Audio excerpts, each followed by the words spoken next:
Hallelujah, सबको praise the Lord. मेरा नाम पॉल तारिक खान है और जेसी क्रिश्चियन हीलिंग मिनिस्ट्री में आपके यूट्यूब चैनल में आपका फिर एक बार स्वागत है। और आज का वचन बहुत ज़बरदस्त, बहुत अनुग्रह से भरा हुआ होने वाला है, आपके लिए बहुत आशीष से भरा हुआ होने वाला है। और खुदावन आप अपने कलाम से परमेश्वर बात करने वाले हैं और मैं विश्वास करता हूँ इस कलाम के द्वारा आप बहुत प्रभु के अनुग्रह से बहुत बरकत पाने जा रहे हैं। तो आज का वचन मैं पढ़ना चाहूँगा यूहन्ना उसका 11वें अध्याय उसके 38वें पद से कि लिखा है, यीशु मन में फिर बहुत ही उदास होकर कब्र पर आया और वह एक गुफा थी, वह एक पत्थर उस पर रखा हुआ था। यीशु ने कहा, पत्थर हटाओ। उससे मरे हुए की बहन जो मार्था उससे कहने लगी है, प्रभु उसमें से अब तो दुर्गंध आती होगी क्योंकि उससे मरे हुए 4 दिन हो चुके हैं। यीशु ने उससे कहा, क्या मैंने तुझसे नहीं कहा था कि यदि तू विश्वास करेगी तो परमेश्वर की महिमा को देखेगी। इस वचन को पढ़े जाने से और सुने जाने से प्रभु आपको और मुझको आशीष दे।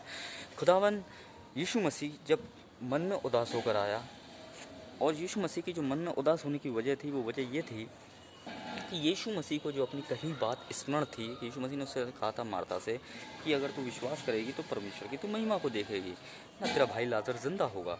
और जब जब उसने विश्वास करा उस टाइम परमेश्वर की बात पर और यीशु मसीह के कहे हुए वचन पर, तब तो उसे स्मरण थी ये वाली बात। पर यीशु मसीह तब कब्र के पास आए तब उन बातों को क्या हो गई, भूल गई, उससे स्मरण ना थी ये बात। और स्मरण ना होने के कारण यीशु मसीह मन में क्या हो गया, बहुत उदास हो गया, क्योंकि उसने वहाँ पे क्या करा, डाउट्स कर लिया। क्योंकि यीशु मसीह की बातें उसे कुछ देर तक स्मरण रहीं और फिर वो क्या कर गई, उसको भूल गई। मतलब कहने का मतलब ये है, जब यीशु मसीह जब इन बातों को कह रहा था, जब इन वचनों को प्रभु यीशु मसीह कह रहे थे कि तेरा भाई लाजर जिंदा होगा और तू विश्वास करेगी तो परमेश्वर की महिमा को देखेगी, तब तो वो विश्वास में बनी रही। पर यीशु मसीह के जब करने का टाइम आया, अब अद्भुत चिन्ह चमत्कार को प्रकट करने का टाइम आया, तब वो क्या कर गई, डाउट्स कर गई और यीशु मसीह की कही हुई बातें क्या कर गई, भूल गई और उसे स्मरण न रही। पर खुदावन को उन बातों का स्मरण था। खुदावन को जो खुदावन ने जो बातें अपने मुंह से कही थी उसे स्मरण था, क्योंकि हमारा परमेश्वर वो परमेश्वर है मेरे प्रिय भाइयों बहनों, जो कहता भी है और अपने नियुक्त वक्त पे करता भी है। तो वही बात यीशु मसीह ने जो कही, क्या कही, यीशु मसीह ने कही कि मैं तेरा भाई लाजर जिंदा होगा, तू मुझ पर विश्वास करेगी और परमेश्वर की महिमा को देखेगी।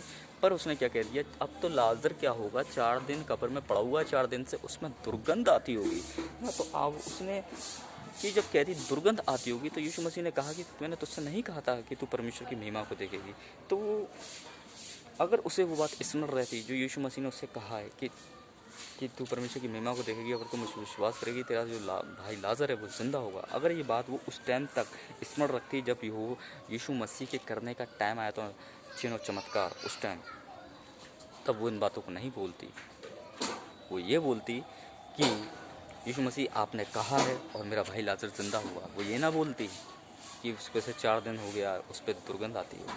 खुदावन के लिए कोई भी काम असंभव नहीं मेरे प्रिय भाइयों में। तो ऐसे ही हमारे जीवन में भी होता है। जब यीशु मसीह जब कहते हैं ना, तब तो आप विश्वास करते हैं। पर यीशु मसीह का जब करने का टाइम आता है अपने अद्भुत कामों को आपके जीवन में, तभी आप उसके तभी उसके कामों पे आप क्या कर जाते हैं, डाउट्स कर जाते हैं। तब तक आप विश्वास में बने रहते हैं जब तक वो कहता है। और जब वो करने का टाइम आता है, जब अपने कामों को करना चाहते हैं प्रभु, तभी आप क्या कर देते हैं, डाउट्स कर देते हैं, है ना। जब भी आप क्या कर देते हैं, डाउट्स कर देते हैं, और उस बात का क्या करता है, शैतान पूरा फ़ायदा उठा लेता है ना। तो कहने का मतलब ये है, जब खुदावन ने कह दिया तब भी विश्वास करो, और जब खुदावन अपने करने पर आया है उस काम को, तब भी विश्वास में बने रहो और उसकी बातों को स्मरण रखो, क्योंकि यहोवा को हर बात स्मरण है। इसलिए प्रिय भाइयों मैंने कहता हूँ, कोई भी दुआ में कोई भी बात मांगी है आपने, तो खुदावन पे विश्वास करें। आज आपने उसके वचन पे विश्वास किया है ना, और कल वो आपके जीवन में ज़रूर करेगा उन बातों को, है ना। अपने अद्भुत और चिन्ह चमत्कार करेगा प्रभु। तो इस बात का बेनिफिट्स आप ही उठाएं और शैतान ना उठाने पाए, है ना। इस छोटे से मैसेज के साथ मैं वीडियो ख़त्म करना चाहूँगा। सबको जय मसीह की।